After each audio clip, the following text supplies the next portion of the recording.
আসসালামু আলাইকুম, আশা করি আপনারা সকলেই ভালো আছেন। সো আমরা সকলে আসলে ফ্রিল্যান্সিং শিখতে চাই। আসলে সবার জন্য কি ফ্রিল্যান্সিং? এই কথাটার অ্যান্সার হচ্ছে না, সবার জন্য ফ্রিল্যান্সিং না। আপনি যদি কঠোর পরিশ্রম করতে না পারেন, প্রপার স্কিল অর্জন করতে না পারেন, তাহলে আসলে বর্তমান সময় এসে আপনি ফ্রিল্যান্সিংয়ে কোনো কিছুই করতে পারবেন না।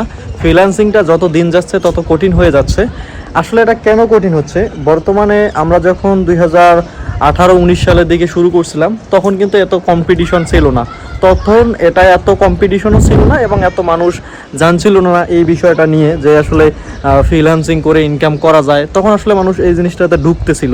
বাট যারা 2015-16 সালের ঢুকেছে তারা কিন্তু হিউজ একটা ইনকাম এখান থেকে করে ফেলেছে। বাট মোর দ্যান এখন এসে যদি আপনি চিন্তা করেন 2026 সালে এসে যে আসলে আমি ফ্রিল্যান্সিং শুরু করব, বাট আমি মিডিয়াম স্কিল অর্জন করব, তাহলে এটি আমি কমপ্লিটলি বলতেছি এটি আপনাদের জন্য না।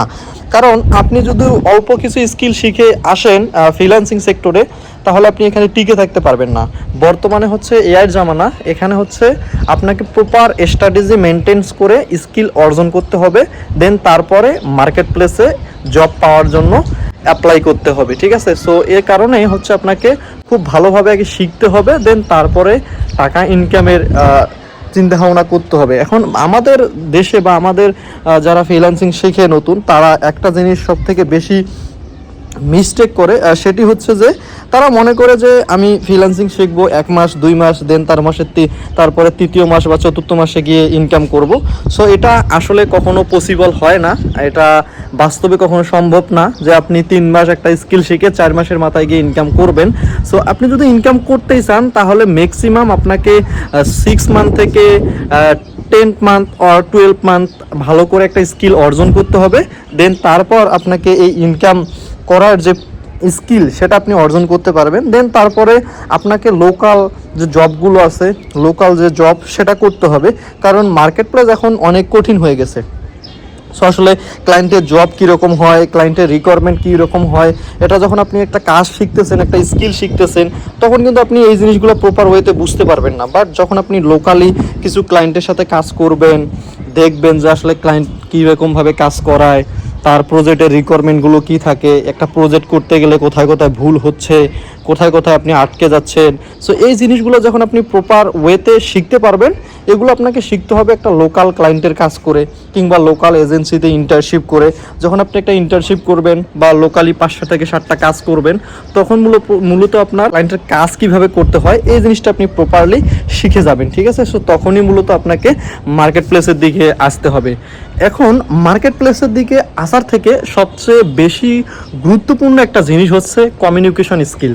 সো আপনার স্কিল শিখলেন আপনি একটা সময় দিয়ে, আপনি লোকাল ক্লায়েন্টের সাথেও কাজ করলেন বা ইন্টার্নশিপও করলেন, বাট আপনি কমিউনিকেশন ভালো পারেন না। হ্যাঁ, কমিউনিকেশন বলতে ক্লায়েন্টের সাথে কাজ কিভাবে নিতে হয়, তার কাজটা কিভাবে বুঝাই দিতে হয়। সো এই জিনিসগুলো আপনি ভালোভাবে বুঝতেছেন না। বাজেট নিয়ে কিভাবে নেগোসিয়েট করতে হয়, সো ক্লায়েন্ট আপনাকে বাজেট বলতেছে অল্প, কিভাবে আপনি বাজেটটা বাড়াবেন, এই অর্থাৎ বা ক্লায়েন্ট আপনার কাজ যখন আপনি নতুন মার্কেট প্লেসে আসবেন, কোনো তো আপনার জব পোর্টফোলিও থাকবে না। সো ক্লায়েন্টকে কখনো কখনো ভিডিও কলে আপনাদেরকে নিয়ে আসতে হবে, নিয়ে এসে তাকে দেখাতে হবে যে হ্যাঁ আমি মার্কেট প্লেসে নতুন, বাট আমি অনেক দিন ধরেই কাজ করতেছি এই সেক্টরে, যে আপনার স্কিলটা এটা তাদেরকে বুঝাইতে হবে। এই ক্ষেত্রে দেখা যাচ্ছে ম্যাক্সিমাম ক্লায়েন্ট, যেমন এখন যদি আমি আপওয়ার্কের কথা বলি, সো আপওয়ার্কে ম্যাক্সিমাম ক্লায়েন্ট ভিডিও কলে আসে। হ্যাঁ, তারা হচ্ছে ভিডিওতে এসে প্রজেক্ট বুঝাই দিতে চেষ্টা করে এবং তারা মনে করে যে ভিডিওতে এসে যদি আপনি তাদেরকে বুঝান, তাহলে আসলে সেই প্রজেক্টটা পাওয়ার পসিবিলিটি অনেক বেড়ে যায়। যেমন ইদানিং আমি আমার লাস্ট একটা প্রজেক্ট করলাম, সো ক্লায়েন্টের সাথে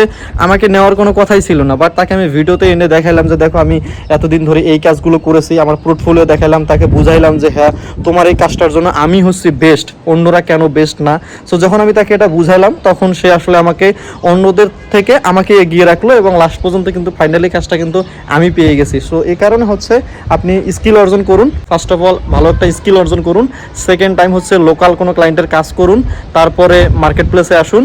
এর পাশাপাশি আপনি প্রতিনিয়ত আপনার কমিউনিকেশন যে স্কিলটি আছে এটি কিভাবে বৃদ্ধি করা যায়, ইংলিশে যে স্কিলটি আছে এটি কিভাবে আরও বেটারভাবে শেখা যায় সেটি ট্রাই করুন। তারপরে আপনি এই মার্কেট প্লেসে আসুন। আর আপনি যদি এখানে শর্ট টার্মের জন্য আসতে চান, যে ফ্রিল্যান্সিং সেক্টরে আপনি শর্ট টার্মের জন্য আসবেন, এসে একটা ইনকাম করবেন, দেন এখান থেকে বের হয়ে যাবেন, তাহলে এটা প্রপারলি আপনাদের জন্য না। এখানে আপনাকে সময় দিতে হবে। যেহেতু আপনি এখান থেকে ইনকাম করতে চাচ্ছেন, তার মানে অবশ্যই এখানে আপনাকে সময় দিতে হবে। আপনি যদি সময় দিতে না চান, তাহলে এই সেক্টরটি আপনার জন্য কমপ্লিটলি না। সো নেক্সট ভিডিওতে আমি বানাতে চাচ্ছি যে আসলে যারা জব করতেছেন তারা আসলে কি ফ্রিল্যান্সিং সেক্টরে আসবেন, তাদের জন্য কি ভালো হবে নাকি খারাপ হবে, এবং আসলে কোন ওয়েতে আসতে পারেন। এই ভিডিওটি যদি আপনারা চান তাহলে অবশ্যই কমেন্ট করতে পারেন। দেখা হচ্ছে নেক্সট ভিডিওতে।